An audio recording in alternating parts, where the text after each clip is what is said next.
자기 자랑 너무 하지 마세요. 자기 자랑을 너무 많이 하면 어우 좋겠다 고마워요 라고 하지만 그 사람 뒤돌아가면서 욕해요.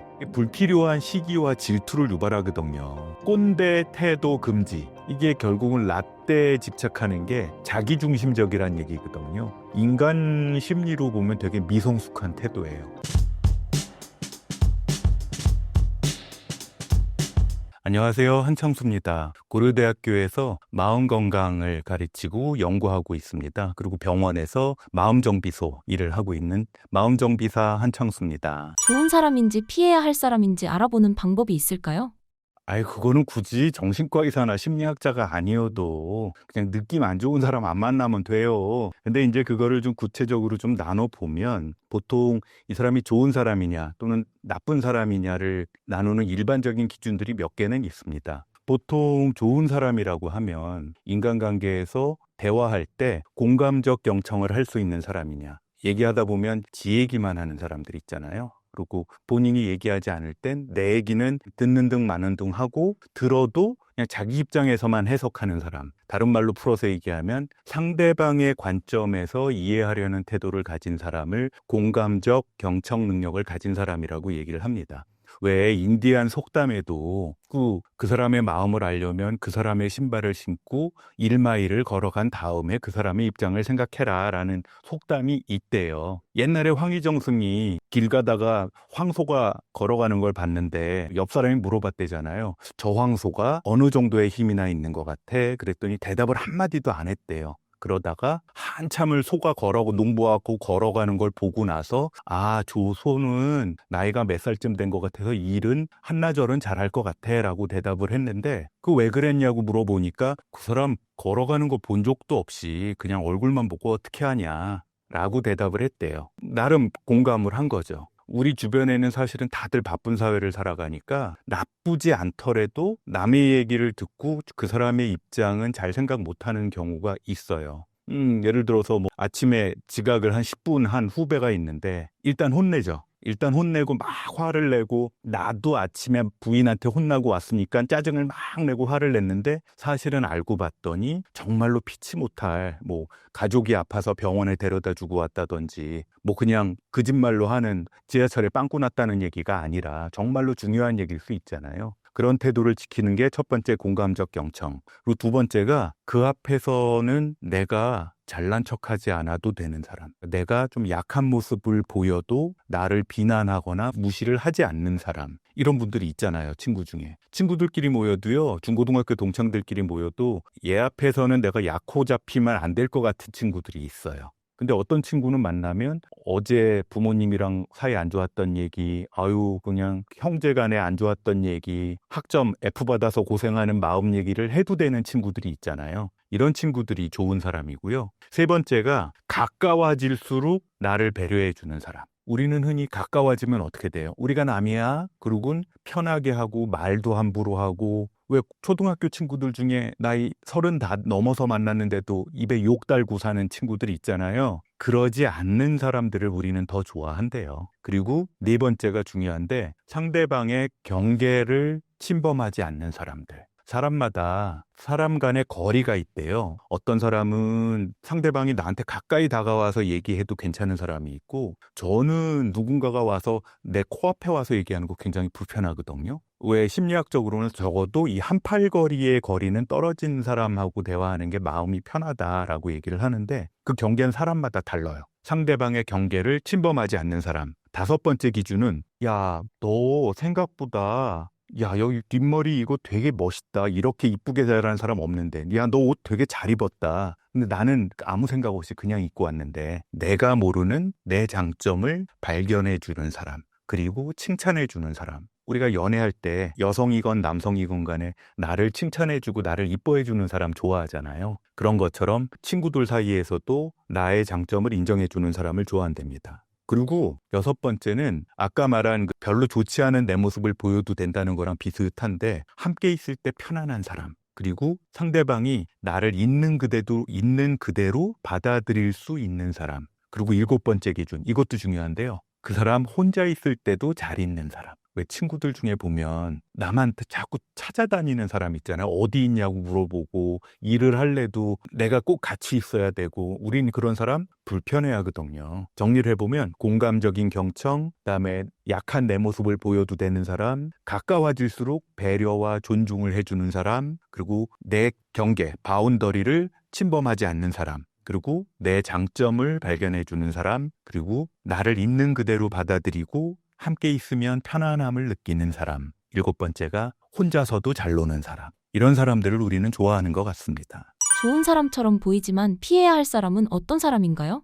우리가 어릴 때부터 여러 사람들을 만나는데 나이 먹어서 10살 때 만나는 사람이 있고 20살 때 만나는 사람이 있고 40살 때 만나는 사람들이 있는데 그 개개인은 그냥 타고난 성격들이 좀 있는 것 같아요. 그리고 살아가면서 좋은 쪽이건 나쁜 쪽이건 강화되는 성격들도 있는데 이런 사람은 피하는 게 좋아요. 겉으로는 좋아 보여요. 키 크고 잘생겼어요. 근데 경험을 몇 번 했더니 겉으로는 말은 따뜻하게 하는데 실제 행동은 다른 사람들이 있습니다. 예를 들어서 이 사람 정신과 의사야 또는 심리학자야. 말은 어디 나가서든 따뜻하게 해. 근데 실제 아침에 출근할 때는 보니까 경비실에다가 막 소리 지르고 짜증 있는 대로 내고 자기 비서한테 막 화내고 그런 사람들. 왜 애인을 고를 때는 나한테 친절한 사람을 찾는 게 아니라 그 같이 밥 먹은 식당 종업원한테도 잘하는 사람을 찾으라 그러잖아요. 2번째, 이 사람이 좋은 사람인 것 같기는 한데 본인이 원하는 거 있을 때 잘해. 특별히 잘해. 이런 사람들이 있어요.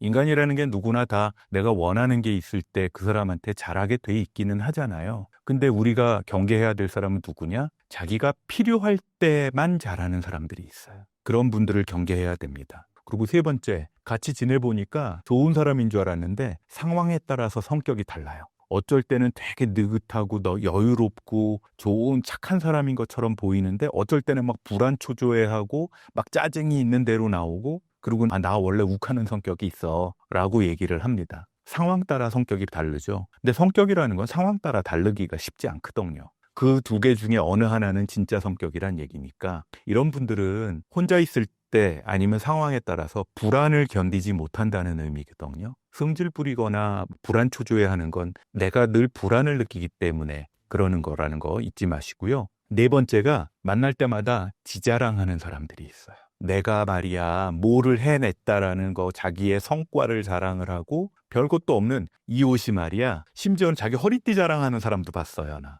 어디 갔더니 이 신발이 이거 아무 데서 못 사는 거래요. 어릴 때는 그럴 수 있어요. 어릴 때는 왜 예를 들어서 이거 우리 엄마가 사준 샤프인데 이거 우리 엄마가 사준 성인식 할 때 사준 목걸이인데 그러고 자랑하는 거 있을 수 있는데 나이 들어서도 그러는 사람들이 있습니다. 조심하세요.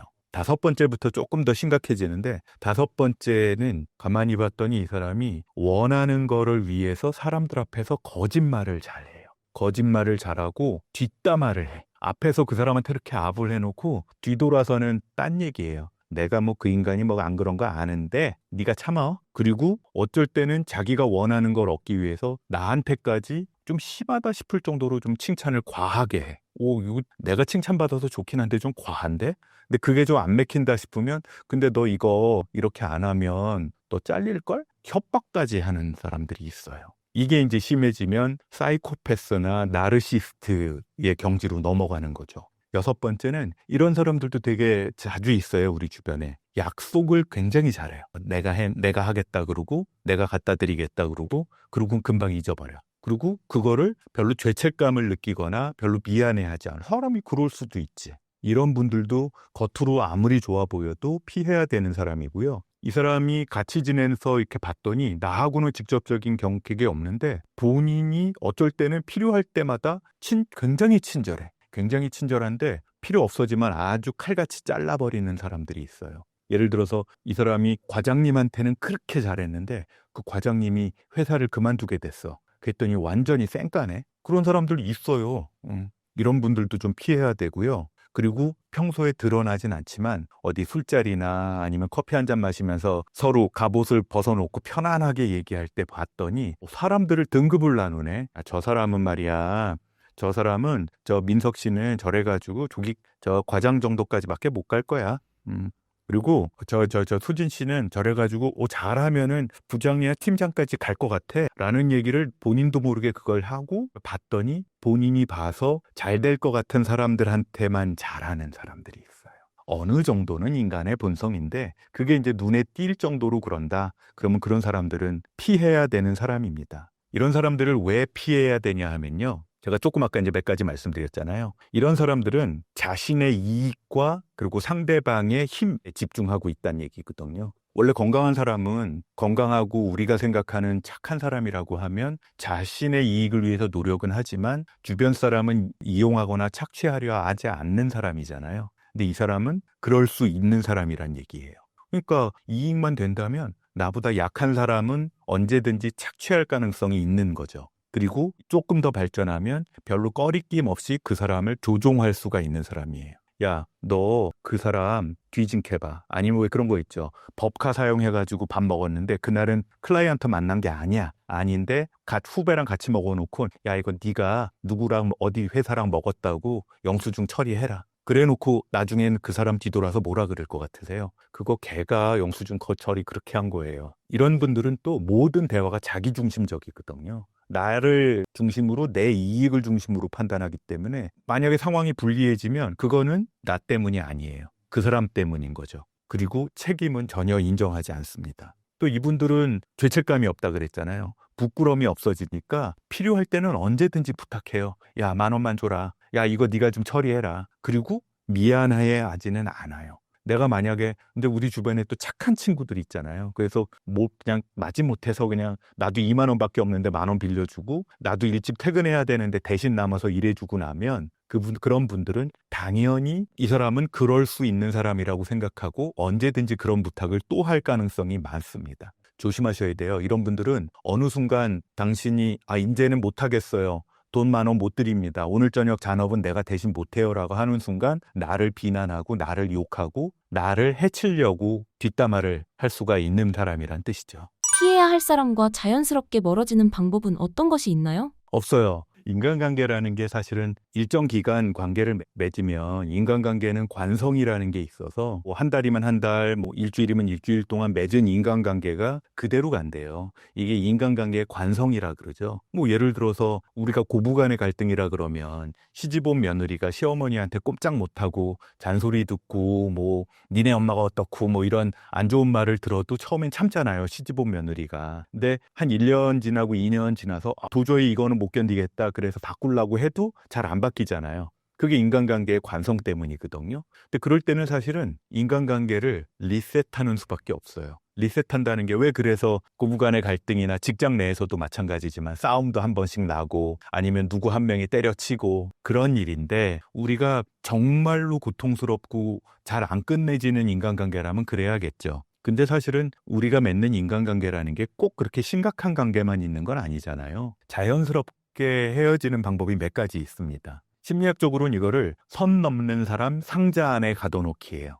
뭐냐면 내가 느끼기에 남한테는 얘기 안 했지만 이 사람은 자꾸 선을 넘어와. 선을 넘어오면 마음속 상자 안에 넣어두는 거예요. 그냥 그 사람이 무슨 말을 하던 그거 이상은 들어주지를 않는 거죠. 그리고 어떤 행동을 하더라도 내가 해줄 수 있는 만큼만 내가 상자 안에 그걸 설정을 해놨으니까 그만큼만 하고 나머지는 안 하기로 결심하는 겁니다. 대부분 나쁜 사람이라 그러고 피해야 할 사람인 줄 알면서도 헤어지지 못하는 사람들의 특징이 맺고 끊는 게 불확실하거든요. 그게 착한 건 줄 알고. 그리고 내가 만나는 모든 사람들한테 칭찬을 받아야 내가 학교 생활이나 직장 생활을 잘하는 줄 알아요. 근데 사실은 그렇지 않거든요. 나는 오히려 그런 사람들한테 착취당하고 있을 가능성이 많아요. 그래서 일단은 그러기 위해서 내 감정을 좀 분리를 해야 돼요. 그리고 내 마음을 보호하는 게 우선이다라는 생각을 하고 직장을 나가거나 학교 나갔을 때는 이 사람한테 상처를 받으러 나가는 게 아니고 그 값으로 내가 월급 받으러 나가는 게 아니라 나는 일하러 가는 거다.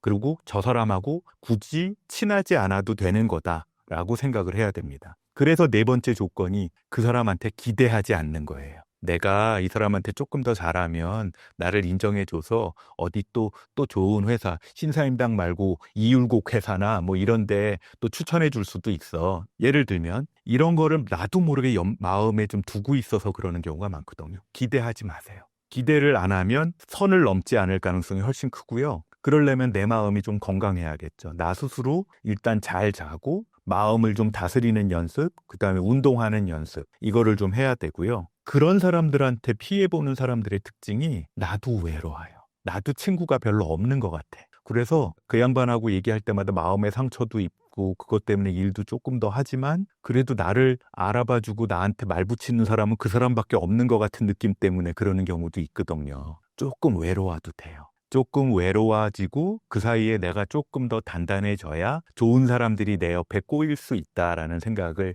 하는 게 좋을 것 같고요. 만약에 그것도 힘들다. 그러면 저 같은 마음정비사들이 옆에서 러닝 코치처럼 그걸 도와줄 수 있어요. 실제로 마음정비사들 중에 이제 정신과 의사나 심리상담가 중에는 회사를 바꾸거나 또는 분가를 시키거나 또는 별거를 시키거나 그러는 분들도 있답니다. 이게 피해야 될 사람은 직장에도 있고 학교에도 있고 집안에도 있잖아요. 헤어질 수 없는 사람이라면 더 이상 내가 상처 입지 않고 지낼 수 있는 기술을 키워야죠.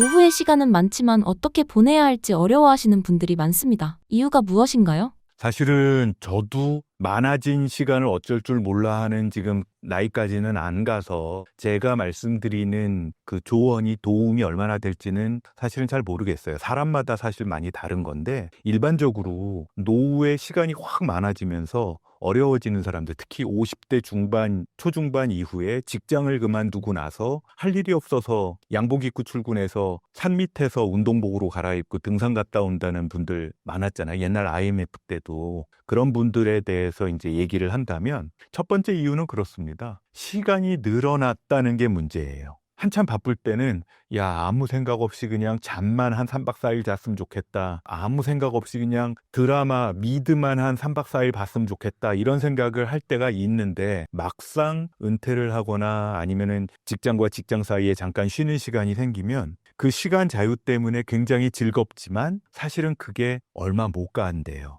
짧으면 며칠 아니면 일주일도 안 가서 그 시간을 내가 자발적으로 채워야 되는데 채워지지가 않으니까 그 시간 동안 무료해지고 공허해지고 의미 없게 느껴지고 그리고 예를 들어서 비교적 50대 초반에 좀 젊은 사람이라고 한다면 다른 식구들에 대해서 괜히 미안해지고 또 친구들을 만났을 땐 창피해지고 하는 것들이 노후의 시간을 못 보내는 첫 번째 이유고, 즉 시간은 늘어났는데 해결 방법을 못 찾았다는 거고, 두 번째는 어려운 말로 시간 구조화의 어려움이라고 얘기를 해요. 자, 회사 다닐 때나 학교 다닐 때는요, 우리의 시간은 정해져 있어요. 몇 시에 일어나서 몇 시부터 몇 시까지 샤워하고 몇 시에 그 지하철을 타서 몇 번째 칸을 따야 빠르다는 것까지 알잖아요. 그리고 출근을 해서 몇 시 정도에 학교나 직장에 도착을 해서 수업 시작이나 일 시작 전까지는 뭘 하고 그리고 몇 시에는 무슨 회의를 하고 이게 정해져 있었는데 그게 없어진 거죠. 그러니까 노후에 아침잠이 줄어들어가지고 5시, 6시, 7시에 일어났는데 할 일이 없는 거예요.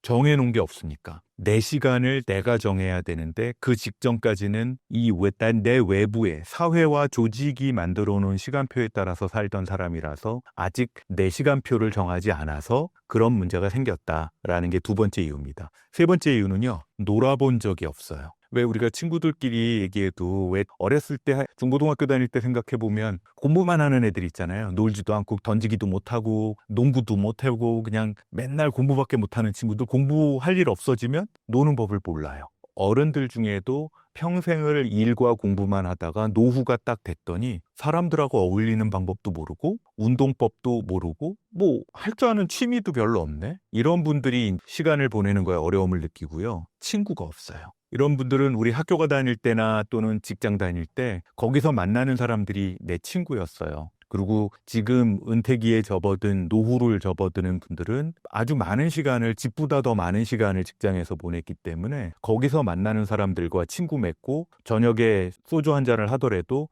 야 우리는 이 회사를 그만두더라도 75살까지는 친구처럼 지내자. 네 알겠습니다 형님. 그러고 지냈지만 막상 은퇴하고 나면 서로 연락 안 해요. 형님 어때요? 일가시라더라도 제가 연락하고 찾아뵙겠습니다. 실제 연락하고 찾아오는 분 그렇게 많지 않아요. 우리 옆집 계시는 분이 그렇게 퇴임하신 분인데 그분은 대단하시더라고요. 명절 때 아마 옛날 후배였던 분들이 보내는 작은 선물들이 막 앞에 쌓이더라고요. 그래서 야 그럼 이분은 참 직장생활 잘하셨나 보다라는 생각이 드는데 실제 그럴 수 있는 사람들은 그렇게 많지 않은 것 같습니다. 그래서 노후의 시간은 많지만 못 노는 사람들의 특징은 그래요. 시간 많이 나는 거를 어떻게 사용해 볼지 계획표가 없고 놀아본 경험도 없고 그리고 친구가 없고 그래서 그렇다라는 거를 이해하시면 좋을 것 같습니다. 노후에 추천하는 취미 활동은 무엇이 있을까요? 실제로 마음정비소 정신건강과 클리닉을 찾아오시는 분들 중에 많은 분들이 그런 걸 물어보세요. 어떤 걸 하면 좋겠어요? 약 말고 어떤 걸 하면 좋겠어요? 라고 여쭤보는데 사실은 나 좋은 거 하는 거죠. 나 좋은 거 하는 건데 일단 신체 활동을 하는 게 가장 중요해요. 운동하기 싫어하던 사람도 몸을 움직이는 건 기본적으로 건강관리의 기본이잖아요. 예전에는 마음과 신체가 따로 놀았다고 한다면 나이 들수록 건강한 마음도 건강한 신체에서 나와요. 우리 그 옛날 표어잖아요. 건강한 신체에서 건강한 마음이 올림픽 표어인가? 실제로 그렇습니다. 이게 나이가 들어갈수록 더 그래요. 그래서 하기 쉬운 거는 걷기나 또는 산 밑에 등산까지는 아니어도 하이킹 정도, 그리고 자전거 타기 이런 운동을 하는 게 좋고요. 또 그런 야외 운동을 하기 힘들다 그러면 탁구나 수영을 즐기시는 분들 또는 요새 아쿠아라 그래서 수영장에서 걷기 하시는 분들이 있어요. 무릎 안 좋으신 분들한테는 또 그게 좋으니까 그것들도 좋고 그런 거 하면서 요가나 필라테스 또는 명상 이런 것들은 우리의 몸을 건강하게 만들고 굳어져가는 신체를 좀 부드럽게 만들어줘요. 우리 피디님이야 젊고 건강하니까 잘 모르겠지만 조금 더 나이가 들면 몸이 굳어져요. 그래서 제가 마음정비소에서 말씀드리는 건 운동 안 하면 자동차 아무리 좋은 차라도 5년, 10년 탄 차 정비 그냥 집에다 세워만 놓으면 어떻게 되겠어요? 배터리 나가고 녹슬잖아요. 우리의 몸이 그렇습니다. 자꾸 움직여줘야 돼요. 정 안 되면 동네 한 바퀴씩이라도 돌고 들어와라. 30분에서 1시간. 건강하려면, 우울증에 안 걸리려면, 치매에 안 걸리려면 운동은 어느 정도 해야 하면요. 적어도 일주일에 4-5번은 30분 이상 걸어라 라고 얘기를 합니다. 만약에 내가 그거보단 조금 센 운동한다. 제가 조금 아까 얘기한 건 산책 수준의 걷기고요. 그러려면 거의 매일 걸어야 돼요. 근데 그거보다는 내가 조금 더 세게 좀 땀도 좀 많이 날 정도로 걷는다. 그리고 조금 뛴다 그러면 일주일에 적어도 3번 이상.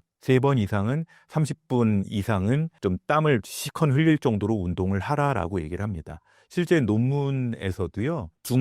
이게 이제 중등도 이상의 운동인데 이거를 한 분들이 나중에 조사를 해보면 우울증이나 또 죽고 싶은 마음, 자살에 대한 생각도 현저하게 줄어든다고 해요. 자, 이게 신체 운동은 요 정도라고 하면 그러면 지적 활동도 좀 해야죠. 지적 활동에 대한 질문도 굉장히 많으세요. 건망증 때문에 오신 분들이 치매 예방을 하려면 어떻게 해야 돼요? 사실은 오는 세월 막을 수 없는 것처럼 오는 당뇨병, 오는 고혈압, 오는 암, 또 오는 치매 막을 수 없는 경우는 많지만 그거를 좀 뒤로 좀 늦출 수 있는 방법들 중에 하나가 지적 활동을 하는 거예요. 첫 번째가 독서, 책 읽기와 문화 활동입니다. 한동안 독서 클럽이 유행한 적이 있어요. 지금도 어르신들끼리 모여서 같이 책 읽고 그거에 대해서 토론하는 젊은 사람들 사이에서도 약간 고급스럽고 우아한 분위기의 지도자가 한 명 있으면서 책 읽는 클럽들이 있잖아요. 그런 것처럼 어르신들도 은퇴를 한 이후에 모여서 책을 같이 읽고 이야기하는 그룹이 있어요. 그거 굉장히 좋습니다. 만약에 나는 사람들하고 모여서 그런 거 하기 싫다.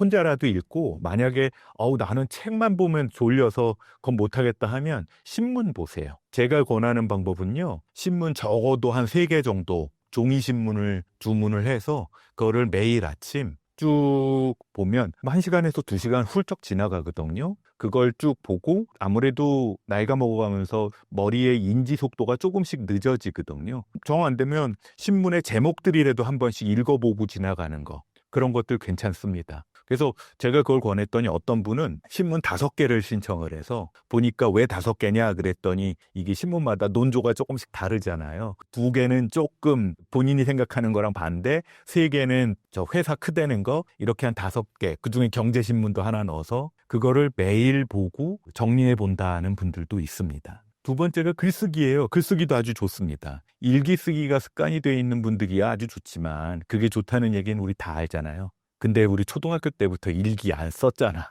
대부분 안 썼어요. 근데 이런 분들 중에는 그래서 퇴임 이후에 독서 클럽 같은 데서 회고록 쓰기 동호회에 참석하는 분들이 있어요.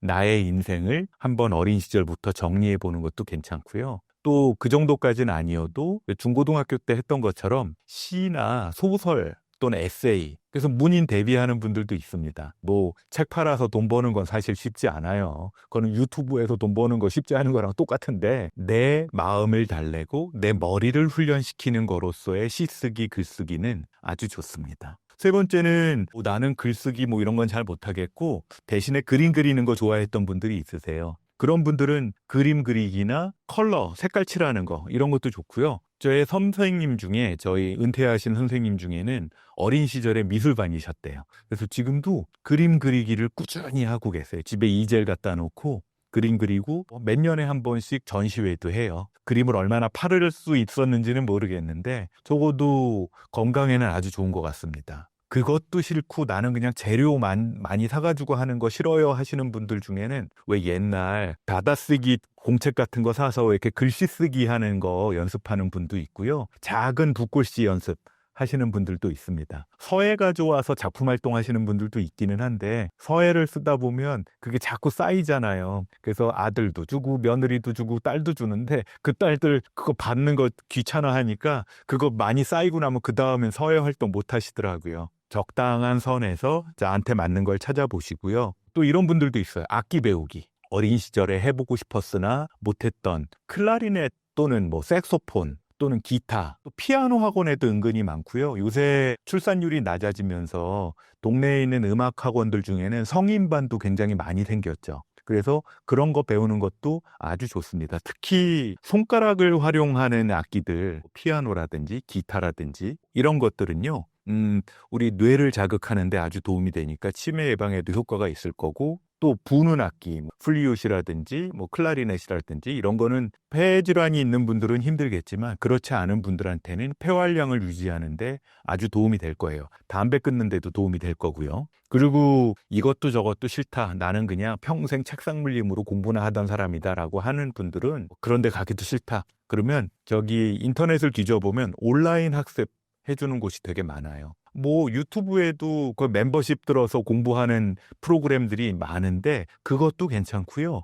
무슨 각 지자체마다 무슨 K-무크니 이런 데서 이런 온라인 공부를 시켜주는 곳들이 굉장히 많습니다. 제가 아는 분 중에는 그 온라인을 통해서 중국어도 배우고 뭐 일본어도 배우고 사진 강좌도 들었대요. 그래서 지금 사진기 들고 다니면서 또 본인이 열심히 찍고 계시는 분도 계시답니다. 노후의 인간관계는 어떻게 해야 할까요? 우리가 어린 시절에 읽었던 책이나 애니메이션 중에 알프스 소녀 하이디 기억하시죠? 그때 하이디가 부모님 돌아가시고 할아버지 있는 알프스 산속의 산장을 처음 가면 그 할아버지가 양 키우면서 혼자 지냈잖아요. 그죠? 혼자서 그냥 산에서 그냥 염소 양들 키우면서 지내다가 하이디하고 정붙이는 얘기가 알프스 소녀 하이디인데 사실 사람마다 성격이 다르기 때문에 어르신들 중에는 노년기에 접어든 성인들 중에는 혼자 있는 게 훨씬 좋은 사람들도 생각보다 많습니다. 저도 사실은 혼자 있는 거 좋아하는 편이에요. 얼마 전에 우리 직장에 신입사원 면접을 했는데 딱 그러니까 20대 중반을 넘어서는 분인데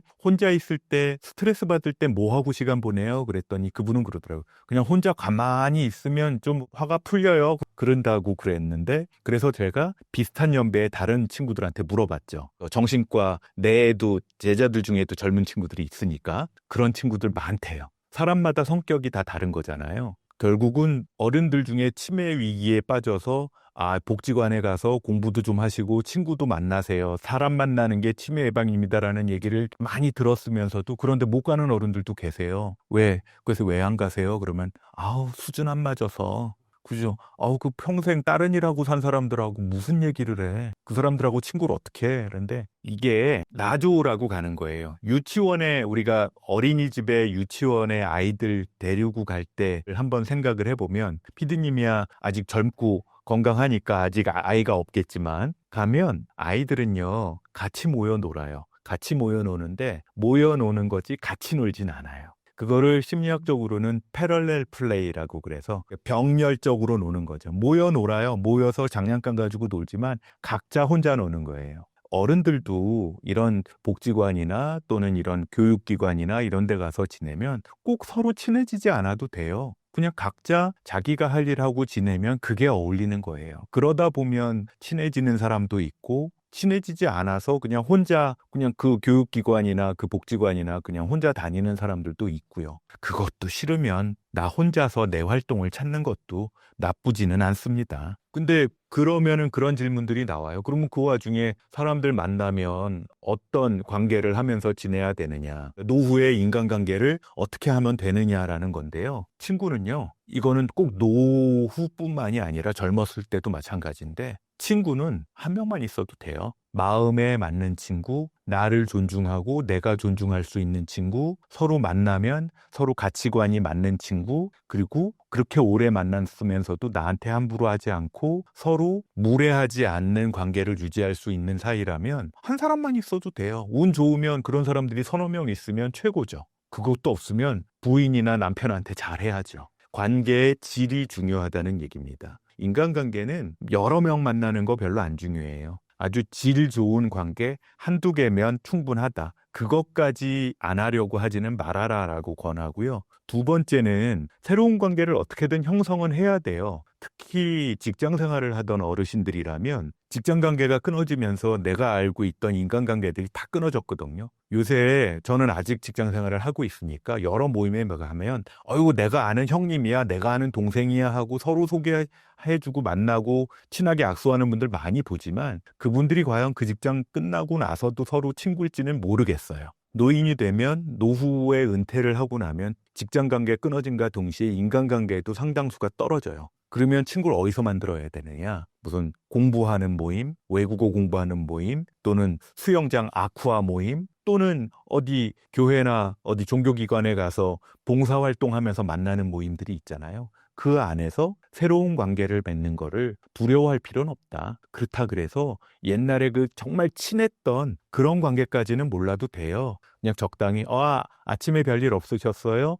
일주일 만에 만났네요. 아이 땡큐. 굿바이. 그것도 친구입니다. 제가 입학 동기가 120명이에요. 근데 그중에 몇 명은 지금도 만나면 잘 지냈니? 준수야, 별일 없지? 그래, 안녕. 잘 지내요, 되게. 친한데 인간관계 거리는 좀 있는 거죠. 근데 그 동기 중에 한 명은 지금도 저랑 살아요. 소위 말하는 왜 캠퍼스 커플 뭐 이런 거 있잖아요. 인간관계 거리는 다양하다는 거. 새로운 관계 맺는 걸 두려워하지 말아라. 다 친하려고 하지 말아라. 그리고 세 번째인데 또 어른들 중에 친구를 만나면 무조건 폭탄주 한 3잔씩은 해야 되고 그 다음에 바로 형 동생 들어가지 않으면 인간관계가 좀 뜨뜨미지근해서 못 하겠다는 분들이 있어요. 근데 노후에 특히 성인기 이후에 이건 20살 넘어서 마찬가지인데 부부관계를 포함한 모든 인간관계에는요 혼자 잘 지낼 수 있어야 돼요. 적절한 거리를 유지해줘야 된다는 얘기죠. 내가 이 사람이랑 연애를 한다 그래서 그 사람은 나랑 에브리싱을 공유해야 돼. 어제 뭐 했는지도 내가 다 알아야 되고. 그거 아니잖아요. 그렇게 하는 순간 깨지잖아요. 모든 관계는 적절한 관계, 그리고 따로 똑같이 지낼 수 있다는 거. 나랑만 만나나 그 사람이? 딴 친구들도 있을 거거든요. 그것까지 내가 시기하고 질투하면 안 된다는 거. 그리고 또 하나, 어른이 되면 성인기 이후에는 아마 대학교 때 만난 친구들도 마찬가지일 거예요. 서로의 상황을 존중하고 특히 주머니 사정. 야, 오늘 영화 보러 가자. 어디 갈까? 야, 저 메가박스에 그 왜 소파처럼 앉아가지고 음식 이만큼 갖다 놓고 먹는 데 있어. 거기 가자. 그거 1인당 4, 5만 원인데 그거 못 가는 친구들도 있잖아요. 그거 맞춰서 가잖아요. 노인들도 마찬가지입니다. 자, 우리 어디 여행이나 한번 같이 갔다 옵시다. 7명이서 어딜 갈까요? 얘기 들어보니까 말레이시아가 좋대요. 싱가포르가 좋대요. 다 상황은 다르다는 거를 인정하고 서로 이거 내가 낼게. 한번 그러고 나면 그 사람하고 안 놀아. 자존심 상해서. 스타일에 맞추라는 거. 그리고 5번째인데 이건 실질적인 건데 돈 얘기하지 마세요. 사업 얘기, 투자 얘기.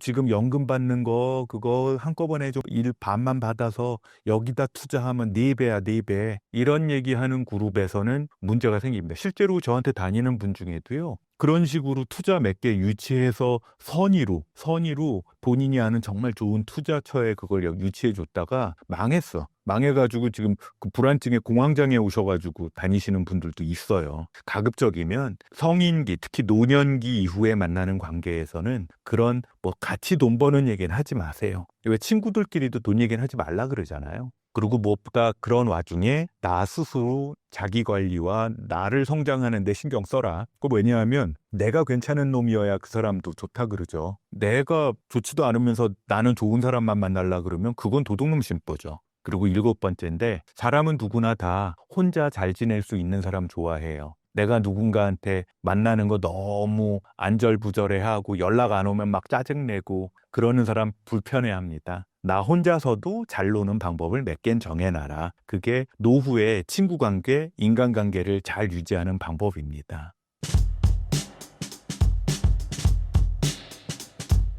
나이 들면서 주변의 눈살을 찌푸리게 하는 피해야 할 행동도 있을까요? 첫 번째, 자기 자랑 너무 하지 마세요. 자기 자랑을 너무 많이 하면 칭찬해주고 어우 좋겠다 고마워요 라고 하지만 그 사람 뒤돌아가면서 욕해요.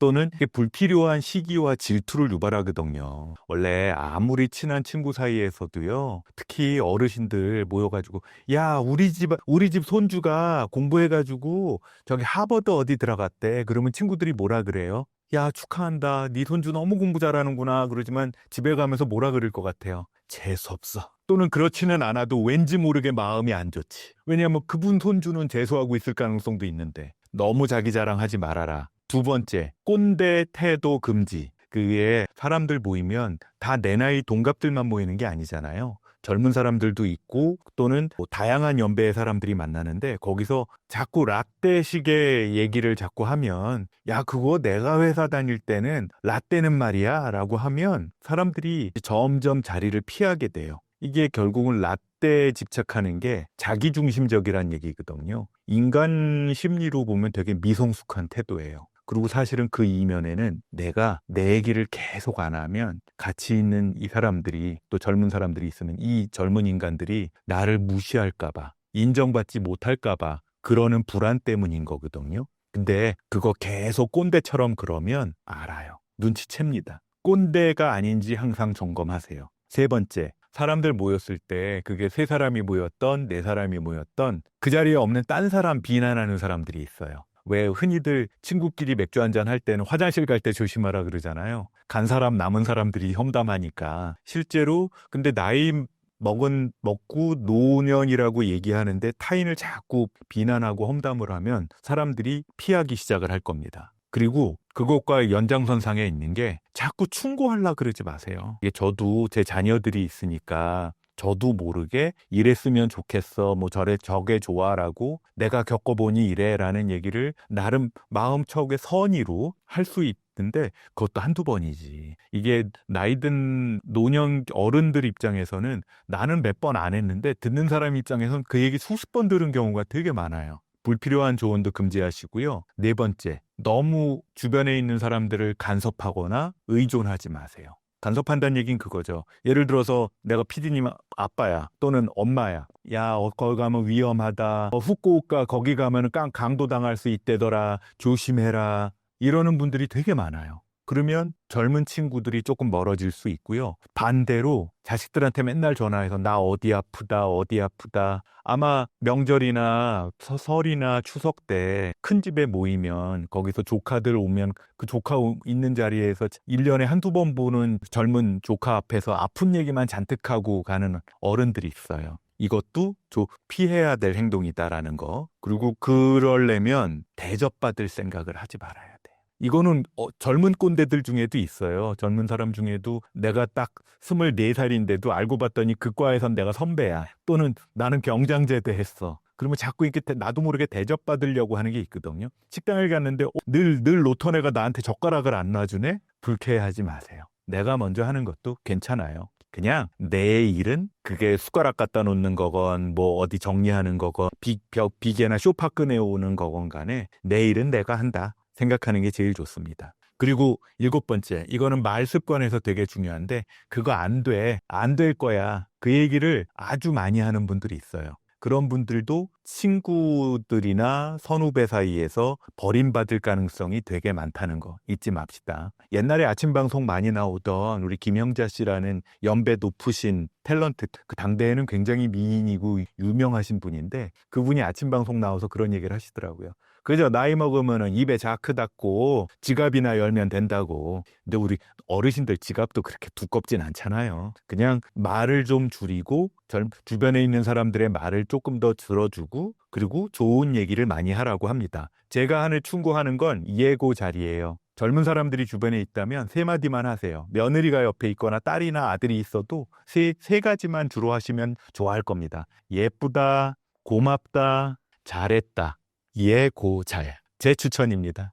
방금 말씀하신 행동들을 하게 되는 이유는 무엇인가요?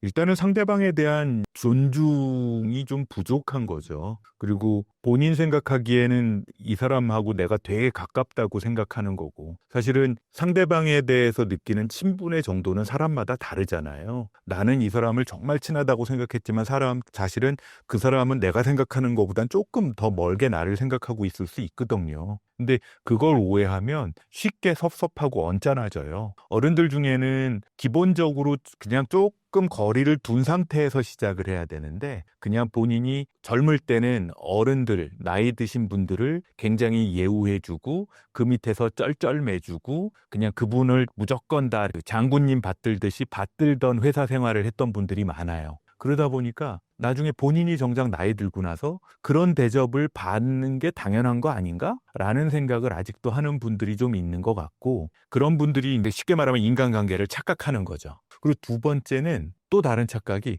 본인이 그렇게 행동하는 예를 들어서 조금 더 가깝게 얘기하고 아는 거 자꾸 좀 가리키려고 하고 충고 많이 하려고 하고 그러면 그게 젊은 사람들한테 도움이 된다고 착각해요. 그리고 그런 거를 도운 젊은 사람들이 겉으로는 싫어해도 속으로는 좋아할 거야 라고 착각하는 거죠. 근데 좋아해요? 싫거든요, 대부분. 저도 어쩔 때는 저보다 젊은 분들한테 막 충고 삼은 조언을 할 때는 저는 막 맞다고 생각을 하는데 어쩔 때는 저보다 연배 높은 분이 저한테 비슷행위를 할 때 저도 듣기 싫거든요.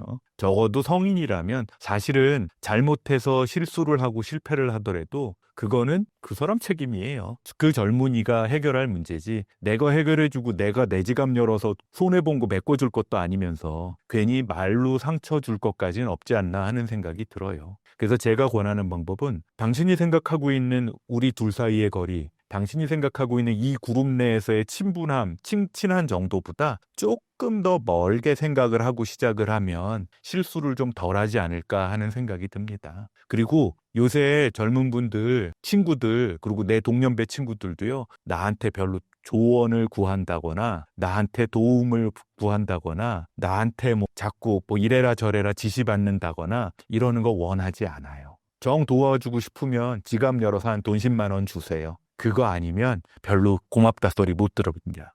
친구 관계에서 조심해야 할 것이 있을까요? 노년기에 안 해야 될 것들의 연장선상에 있다고 봐요. 친구 관계에서 왜 선 넘지 말라라는 게 한 단어로 정리할 수 있을 것 같아요. 나랑 아무리 친한 친구가 있고 이 친구하고는 8살 때부터 30 넘을 때까지 계속 친구야 라고 하지만 서로 둘이서 지키고 있는 선이 있어요. 어떤 친구는요, 초등학교 때부터 친구인데 내 도시락 반찬 뺏어 먹는 거 죽기보다 싫어하는 친구가 있었어요. 그 친구는 아무리 친해도 근데 친구들 사이엔 그거 자유로운 애들도 있잖아요. 근데 그 친구는 그걸 싫어하니까 그건 안 해. 그리고 어떤 친구는 집안 얘기하는 거 죽어도 싫어하는 친구가 있어요. 그런 친구한테는 하고 얘기할 때는 집안 얘기 안 해요. 그거를 이해하고 그게 선을 넘지 않는 거죠. 그게 가장 기본입니다. 그리고 친구들이라면 지적질 안 하는 게 좋아요. 지적질은 사실 안 그래도 네가 지적 안 해도 어차피 지금 여기저기서 지적받는 경우 많아요. 친구들이라면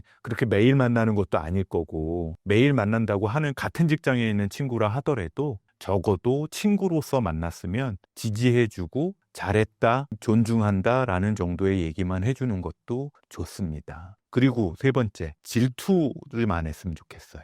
친구인데 친구라 그러는데 그리고 30년 친구, 40년 친구 그러는데 친구의 질투 때문에 고생하는 분들 많아요. 왜 무슨 서양 영화들을 보면 무슨 친구가 질투해가지고 그 집안 망해먹게 만들고 막 그러는 얘기들도 나오거든요. 어찌면 내 가장 적은 우리 근처에 있을 수 있어요. 실제 저한테 상담 오시는 분 중에도 가깝게 지내는 친한 친구라고 알고 있었는데 어느 날 봤더니 시집을 잘 갔어요, 이 사람이. 시집도 잘 가고 자식들도 잘 되고. 근데 그때부터 굉장히 서운해하고 삐지고 그냥 이유는 얘기 안 하고. 근데 그게 결국은 질투인 거죠. 그래서 진정한 친구라면 질투하지 않으려고 노력해야 돼요. 질투라는 감정은 인간의 기본 감정이라서 나도 모르게 느껴질 수 있거든요. 근데 그럴 때마다 나 스스로 이 친구가 잘 되는 건 내가 이렇게 막 짜증내고 화낼 일이 아니야. 근데 이제 타고나기를 약간 좀 히스테리적 성격을 가졌다거나 자기애적 성격을 가진 분들은 그 무리 안에서 내가 제일 잘나야 되고 사람들이 다 나만 봐야 되는 성향을 가진 분들 중에 그렇게 질투가 많고 시기심이 많아서 그렇게 그런 친구를 공격하는 경우들이 있거든요. 저는 개인적으로 그래서 병원까지 온 경우라면 그런 친구는 끊어버리라고 얘기를 해요. 그렇지만 끊어버리지 못한다고 한다면 그리고 내가 그 질투하는 사람이라고 한다면 이 친구는 내가 질투하는 대상이 아니야. 그건 내가 참아야 돼 라고 왜 강아지들이 식구들이랑 밥 먹다가 식탁에 얼굴 들이밀면 뭐라 그래요? 여긴 아니야 아니야 아니야 하잖아요. 본인 스스로한테 지금은 아니야 지금은 참어 라는 얘기를 마음속으로 하는 것도 좋습니다. 질투를 극복할 수 있는 실질적인 방법이 있나요? 실질적인 질투를 극복하는 건 사실 정말 쉽지 않습니다. 그거는 욕심, 무욕, 성욕, 식욕, 질투 이게 다 결국은 인간의 기본적인 욕망에서 나오는 거잖아요. 그래서 그걸 이기는 방법은 원효대사님처럼 또는 법정스님처럼 마음을 잘 다스리는 게 사실은 유일한 방법인데 근데 내가 그런 사람이라는 존재를 스스로 인정하는 게 우선이겠죠. 내가 지금 질투하고 있구나. 내가 짜증이 나 있구나. 라는 거를 먼저 인지하는 게 가장 중요하고요. 사실 대부분의 경우는 내가 이거 질투한다는 거를 내 스스로 깨닫기만 해도 한결 누그러져요. 근데 나도 모르게 그 감정이 막 왜 이렇게 뒤집힌다 그러잖아요. 왜 눈 뒤집힌다고 그러잖아요. 나도 모르게 질투 감정이 휩싸이니까 어떤 심리학자는 승리했을 때 느끼는 쾌감보다 패배감이 더 진하고 독한 감정이라고 하거든요. 실제 저한테 개인적인 사석에서 만나는 여러 경제인이나 정치인이나 이런 분들 중에도 얘기를 하면 나 이거 하기 싫은데 이거 하면서 사람들한테 도움이 되려고 이러는 사람들 별로 없고요. 이거 하기 싫은데 이거 해서 돈 좀 더 벌려고 승리하려고 하거나 훨씬 더 많은 게 뭔지 아세요? 이거 내가 안 하면 언놈 좋으라고 쉽게 말하면 지지 않으려고 이기려고 생활하는 사람도 있지만 사실은 지기 싫어서 그리고 남 좋은 꼴 보기 싫어서 하는 분들이 생각보다 많거든요. 그것도 일종의 질투인 거예요. 이기는 방법 별로 없습니다. 내가 내 마음 안에 그런 감정이 있다는 건 내가 그런 욕망이 많이 있다는 얘기예요. 근데 알잖아요. 우리가 어떤 욕망을 가지고 있을 때 그 욕망을 다 이루고 사는 사람은 사실 많지 않거든요. 우리가 하고 싶은 건 많지만 어린 시절에 하고 싶은 사람 많잖아요. S전자 회장도 하고 싶었고 대통령도 하고 싶었고 장군도 하고 싶었고 코인도 한 200개쯤 가지고 싶었고 다 하고 싶은 일은 많지만 사실은 오늘 지금 현재 내 시점에서 할 수 있는 일을 할 수 있는 만큼 하고 사는 게 사람이잖아요. 근데 질투라는 감정은 나는 지금 현재 상황이 닿지 않아서 아직 못했던 일인데 상대방 더군다나 그게 내 가까운 애가 내가 갖고 싶었던 것 중에 하나를 먼저 해놓은 걸 보면 그것 때문에 화나는 거거든요. 그거는 상대방에 대해서 화나고 분노하는 감정일 수도 있지만 나 스스로에 대한 분노와 자괴감일 수도 있습니다. 화살은 양쪽으로 날아갈 거예요. 그 사람은 그냥 칭찬해 주세요. 또 있습니다. 질투는 아무한테나 안 해요. 아는 사람한테만 해요. 그래서 친구와 형제들 간의 질투가 그렇게 많은 거잖아요. 내가 질투를 하고 있구나라는 걸 스스로 깨달는다면 그때 잠깐 멈추시고요. 견디기가 힘들다 그러면 저를 찾아오시거나 또는 법정스님 강의하시는데 가시는 것도 나쁘지 않습니다. 사람마다 개인 간의 거리를 존중하는 게 예의를 지키는 거의 기본이다라고 이야기를 합니다. 개인 간의 거리라고 얘기하는데 사회학자, 행동학자들이 그걸 또 연구를 한 사람들이 있어요. 보통 제가 먼저 얘기할 때는 보통 이 손 하나의 거리만큼 떨어져 있는 게 서로 편하다. 이거보다 더 가까워지면 그게 남자고 여자고 되게 불편하잖아요. 그 응답하라 1988에 보면은 경주에서 수학여행 갔다가 유준열이랑 여자 주인공이 골목 안에 들어가가지고 막 붙어있는 장면 기억하시는 분들이 있을 거예요. 좋은 사이면 되게 좋지만 불편한 사이면 띠 불편할 거거든요. 그걸 연구한 사람들은요. 친한 관계는 15cm에서 46cm래요. 46cm면 한 요 정도 되겠죠. 팔 하나에서 한 팔 하나 거리 요 정도 딱 어깨 붙이고 팔 하나 거리가 46cm 정도 됩니다. 개인적인 거리, 예를 들어서 나랑 우리 피디님이랑 되게 친해. 그냥 친한 친구예요. 그런 사이의 편한 거리는 1.2m래요. 1.2m. 그럼 뭘까요? 맥주집에서 테이블 하나 놓고 딱 만나는 거리 딱 1.2m죠. 사회적 거리, 잘 모르는 사람이야. 근데 개인적으로는 잘 몰라도 사무적으로는 자주 만나고 그냥 영업이나 이런 것 때문에도 만나야 돼. 그럴 때 적당한 거리는 3m까지래요. 그러니까 1.2에서 3.6m. 그러면 어느 정도일까요? 딱 한 사람은 책상에 앉아 있고 한 사람은 그 오피스 문 앞에서 얘기하면 서로 편안하겠죠. 친해질수록 조금 더 가까워질 거고. 근데 이제 공적인 자리, 아주 그냥 일반 사람들은 3.6m보다 더 멀리 두고 지내는 게 편하답니다. 우리 대중연설할 때 또는 어디 가서 강의할 때 3m, 4m보다 더 떨어져 있잖아요.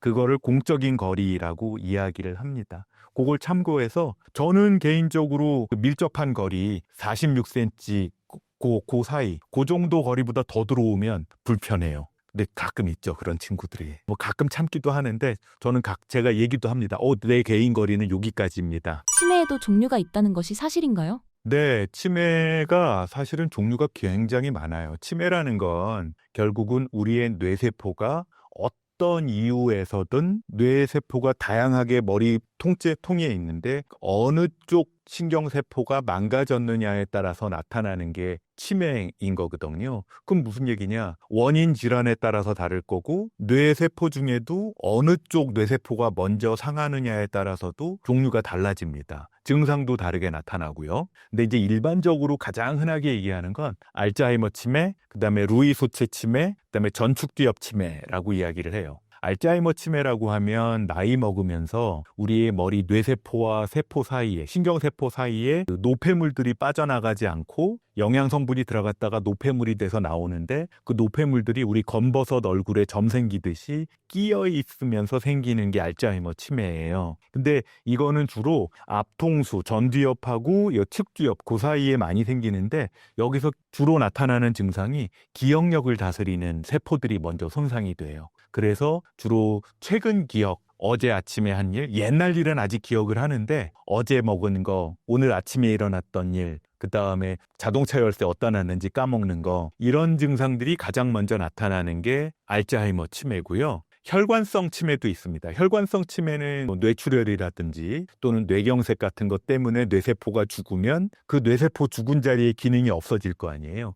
그래서 나타나는 치매인데 이런 분들은 기억력이나 언어 능력 같은 것도 떨어지면서 동시에 집중력이 떨어지는 게 가장 대표적이고 특히 말이 느려진다든지 손발의 운동 능력이 떨어지는 게 특징인 거고요. 제가 아까 루이 소체 치매라고 말씀을 드렸는데 이거는 루이라는 분이 오스트리아 의사 중에 루이라는 분이 현미경으로 뇌세포를 봤더니 이 사람도 치매인지 뭔지 잘 모르겠는데 이상한 증상을 보이는데 뇌세포 사이에 또 이상한 점 같은 게 세포 사이에 막 있는 게 보이는 거예요. 그래서 그거를 루이라는 이름이 붙은 작은 물건이 발견되는 치매를 루이 소체 치매라고 부르는 건데 이거는요 좀 뇌의 깊숙한 곳의 세포가 먼저 망가져요. 뇌의 깊숙한 곳의 세포가 망가지다 보니까 증상이 기억력이나 이런 것들이 떨어지기 전에 환청 또는 불면증, 잠꼬대 하면서 막 옆 사람 때리고 그리고 막 기억력도 막 좋았다 나빴다 하고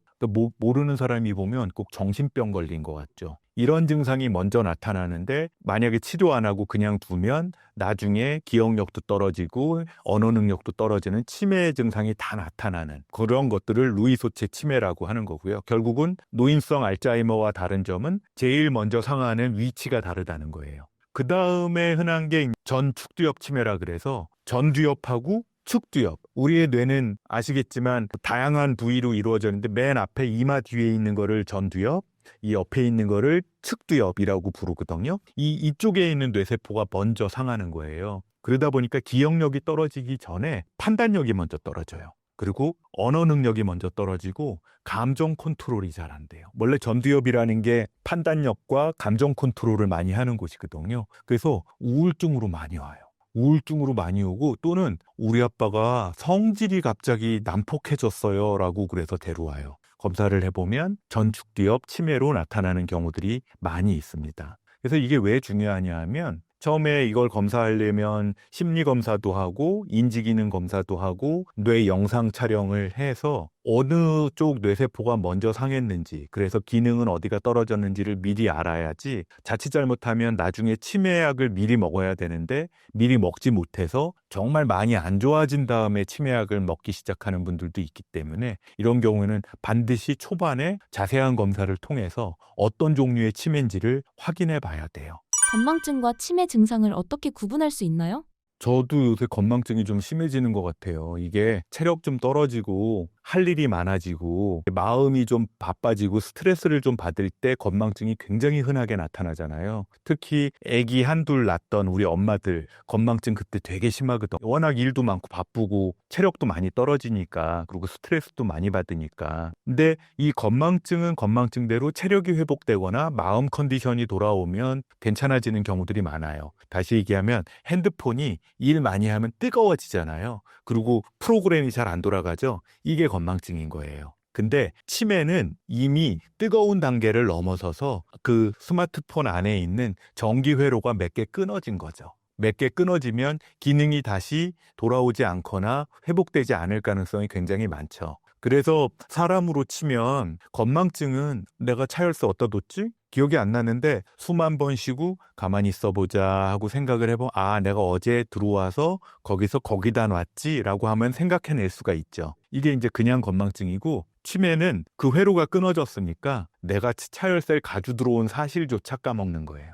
더 심한 경우는 차열세에 대한 존재 자체를 생각을 못하는 게 치매인 거고. 근데 이제 그 중간 단계에 건망증이 무조건 다 치매로 가는 것도 아니고, 건망증이 치매로 가기 위해선 중간에 거치는 단계가 있어요. 경도인지장애라 그래서 가벼울 경자를 쓰는 경도인지장애. 인지기능이라는 게 있는데 기억력, 언어 능력, 판단 능력, 그 다음에 그걸 판단하는 속도, 감정 조절 능력, 사람들하고 잘 지내는 능력, 상황 판단 능력, 이런 것들이 집중력, 이런 것들을 다 포함해서 인지 능력이라고 하는데, 그 인지 능력 중에 어느 하나라도 조금 떨어졌어. 통계를 내보면 평균값이 있잖아요. 평균값보다 표준 편차 하나 이상 떨어져 있으면 그걸 경도인지장애라고 불러요. 왜 통계까지 들먹이면서 경도인지장애를 얘기해? 이게 왜 중요하냐 하면 건망증은 다시 온다 그랬잖아요. 근데 경도인지장애는 돌아오는 사람들도 있지만 이 사람들 중에 10명 중에 1.5명, 100명 중에 15명은 내년에 검사를 해보면 치매로 나와 있을 가능성이 크기 때문에 그래요.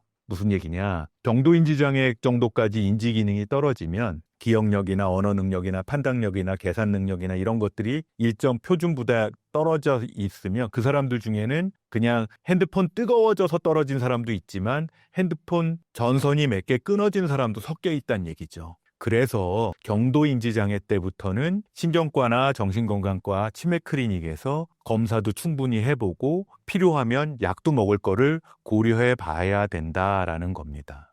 치매는 완치될 수 없는 병이라는 것이 사실인가요? 치매는 낫지 않는다라고 많이들 생각을 하죠. 낫는 치매도 있어요. 낫는 치매가 사실은 원인이 일반적으로 생각하는 게, 제가 아까는 3개 내지 4개를 말씀드렸지만 사실은 70개가 넘는다고 그래요. 어른들 중에는 지금은 별로 없지만 옛날에는 영양실조 때문에도 비타민이 부족해서도 많이 왔거든요. 예를 들어서 심한 우울증인데 우울증인 줄 모르고 치매인 줄 알고 병원 오던 분들도 있었어요. 치매약 우울증 치료를 안 하고 있다 보면 아무 말도 없이 멍하고 사람을 봐도 대답도 안 하고 그런 분들이 있었거든요. 그런 분들은 우울증 치료를 하면 치매가 돌아와요. 또 약을 잘못 먹어서 뇌 기능이 확 떨어져서 치매기가 오신 분들도 약물을 치료를 잘하고 나면, 그 약물에 대한 중독 증상을 없애고 나면 돌아옵니다. 그리고 영양결핍, 특히 비타민 B12가 모자라서 빈혈기가 생기면서 또 치매기가 오는 분들도 있었어요. 그런 분들도 영양분을 다시 공급을 하면 돌아와요.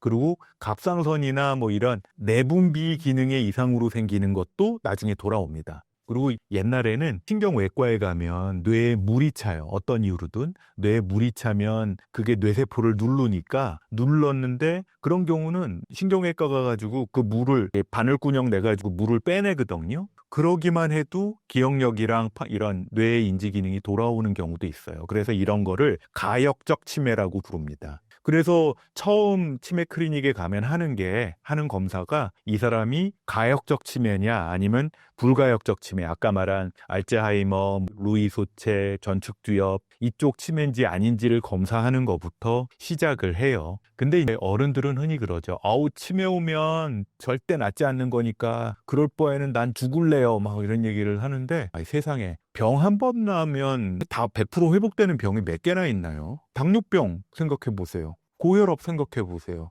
그거 약 먹고 잘 조절되고 그래도 약 하나를 먹어야 되는 경우 굉장히 많거든요. 아니, 살 빼려고 또는 몸 건강해지겠다고 비타민 수십 개씩 또는 살 빼려고 심지어 주사까지 맞으러 다니면서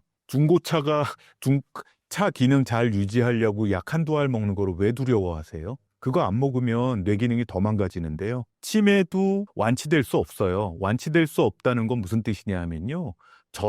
다 완치되려면 다시 태어나야죠. 우리의 몸이 다 그래요. 그건 뇌세포만 그런 게 아니라 우리의 몸이 다 그렇습니다. 완치된다는 거를 만약에 약도 안 먹고 병원도 오는 거를 완치라고 생각하시면 완치가 안 되는 거고요. 다만 일정 정도 약을 먹고 증상이 어느 정도 조절되고 일상생활을 할 수 있게 한다. 저는 그게 제대로 치료된 거라고 생각을 하거든요. 뭐 그런 분들 중에는 약을 다 띄고 병원을 안 오셔도 되는 분도 일부 계실 거고, 그런 분들 중에는 뭐 주기적으로 2달에 한 번, 3달에 한 번씩 정비소 가서 윤활유 체크하고 필요하면 약도 한두 알씩은 먹고 하는 게 필요한 분들은 그렇죠. 특히 중고차는 그렇잖아요. 저는 그런 것들도 치료가 제대로 되고 있는 거다라고 생각을 합니다. 특히 치매는 이런 관리와 주기적인 치료를 하지 않으면 어느 순간 갑자기 확 안 좋아질 수 있어요. 그렇기 때문에 항상 전문가의 진료를 두려워하지 않았으면 합니다.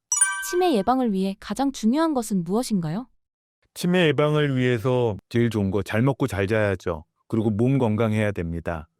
라고 얘기하면 재미없죠. 기본적으로는 그렇습니다. 이게 아침에 아침 방송 틀면 의사들 여럿 나와가지고 당뇨병 안 걸리는 운동 생활 습관, 암 안 걸리는 운동 습관, 치매 안 걸리는 뭐 습관 다 얘기를 하죠. 사실은 되게 비슷해요. 되게 비슷한데 뭐 그런 얘기 하잖아요. 운동 열심히 하시고 뭐 지방질보다는 고기 단백질 많이 드시고 뭐 또 야채 많이 드시고 모자른 영양소 섭취하시고 그런 얘기하는 거 거의 비슷한데, 그 란셋이라는 되게 유명한 의학 잡지가 있는데 의학 잡지 위원회에서 2020년도에 모든 연구들을 종합을 해서 그 치매를 예방할 수 있는 요인을 12가지를 정리를 했어요.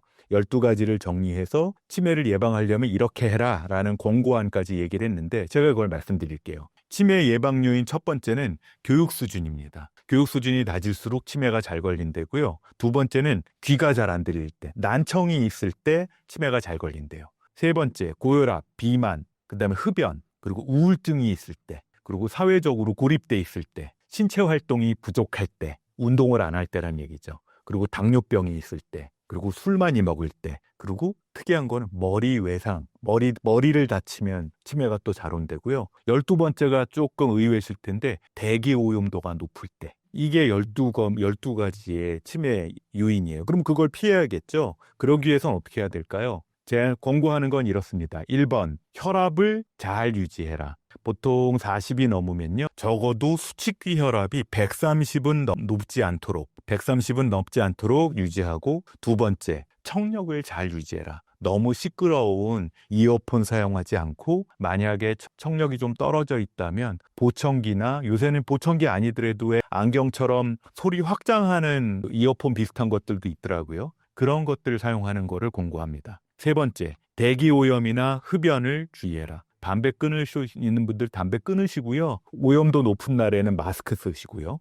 네 번째, 머리 다치지 않도록 해라. 그 호주에 있는 요양원, 노인 요양원에서는요, 자주 넘어지는 어르신들한테, 아기들한테 씌워놓는 것 같은 헬멧 씌워놓는 경우도 있어요. 그리고 5번째, 음주 조심해라. 음주량은 사실은 아무리 조금 먹어도 뇌에는 안 좋답니다. 보통 술을 많이 먹을수록 알코올성 치매 또는 알츠하이머 치매가 생길 가능성은 기하급수적으로 증가한다는 거 잊지 마셔야 되고요. 그다음에 금연하시고 교육 때문에 기본 교육은 좀 해라. 많이 공부할수록 좋다는 거. 그다음에 늙어서도 신체 활동을 유지하라는 거. 그다음에 비만, 당뇨 줄이고 수면 습관, 이런 생활 습관을 잘 유지하라라는 것이 치매를 예방하는 방법입니다. 어찌면 여러분들 알고 있는 것들이 많을 거예요. 근데 우리 알잖아요. 아는 것과 실천하는 건 항상 다르니까 이 중에서 내가 안 하고 있는 거 있으면 이 12개 중에 안 하고 있는 거 제가 보기엔 절반은 되실 거예요.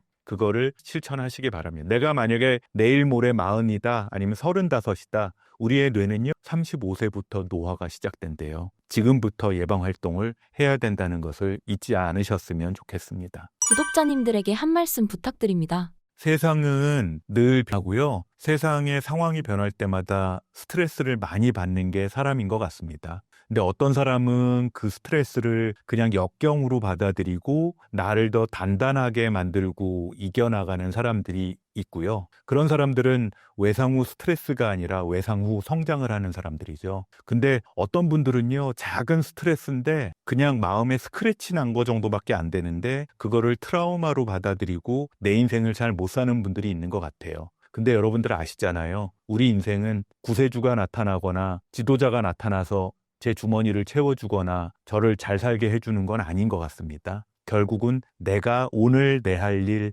잘할 때 그게 이루어진다는 거 잊지 마시고요. 세상에 믿을 놈 없습니다. 여러분들 스스로 마음 건강 잘 다스렸으면 좋겠습니다.